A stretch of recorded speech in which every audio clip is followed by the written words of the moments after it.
بطولة دوري أبطال أفريقيا عمرها ما بتبقى سهلة، بس هي دايما يعني بتبقى أكبر بطولة في الموسم بالنسبة لنا، بتفتح لنا أبواب كتير وبتفتح لنا بطولات كتير، وإن شاء الله نبدأها بداية كويسة ونقدر إن احنا نفرح جماهير الأهلي بالبطولة زي السنة اللي فاتت بإذن الله. طبعا أي فرقة يعني عندها فرصة إنها تشارك في بطولة أفريقيا ووصلت للدور ده، إنها عندها فرصة يعني إنها تشارك في البطولة دي، أكيد فرقة كبيرة. واحنا رايحين نقابل فريق جورماهيا الكيني وبنحترمه جدا وهنعمل اقصى ما عندنا يعني ان احنا نعدي من الدور ده، وان احنا نقدر نروح عندهم ونكسب، وان شاء الله نرجع مصر ونكسب برضه ونتأهل للدور ده ان شاء الله. طبعا طموحات اي لعيب في الفرقه وطموحات الفرقه كلها ان احنا ناخد البطوله تاني، ودي الموضوع مش هيبقى سهل، لان انت في اخر 5 سنين واخد البطوله 4 مرات، فكل فرقه هتقابلها وكل فريق هتروح له او هيجي لك هيبقى عامل لك حساب بزياده، وده بيصعب من اي ماتش. فاحنا لازم ان احنا يعني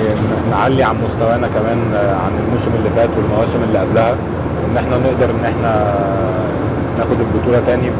من أول الماتش ده بإذن الله. طبعا حراسة مرمى النادي الأهلي مسؤولية كبيرة، وشرف لأي حد إن هو يكون موجود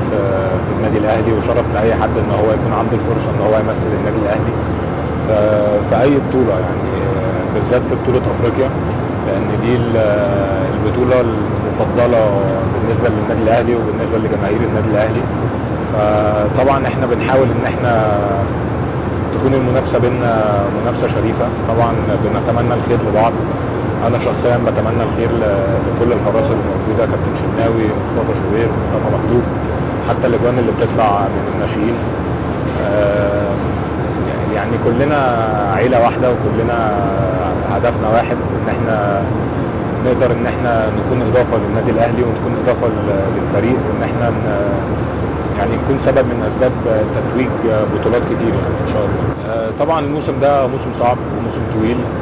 وفي ماتشات كتير وفي بطولات كتير، فلازم الفريق كله يكون جاهز على اكمل وجه. يعني لازم حتى اللي فاكر يعني اللي شايف ان هو مش هيلعب دلوقتي او ما بيلعبش دلوقتي، لا، كله فرصته هتيجي وكله لازم يبقى جاهز، وكله لازم يعني يعمل اقصى ما لديه ان هو يعني يكون اضافه للفريق، وان شاء الله كل بطوله نخشها السنه دي نقدر نفرح بيها جماهير النادي الاهلي. رساله الجمهور النادي الاهلي، احنا هدفنا كلنا ان احنا نفرحكم ونسعدكم، وان احنا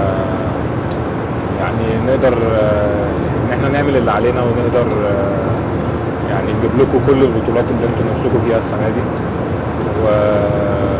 وبنوعد جمهور النادي الاهلي ان احنا ما حدش فينا هيبخل بنقطة عرق، ما حدش فينا هيبخل بأي حاجة للنادي، وكلنا تحت أمر النادي في أي وقت، وإن شاء الله السنة دي تبقى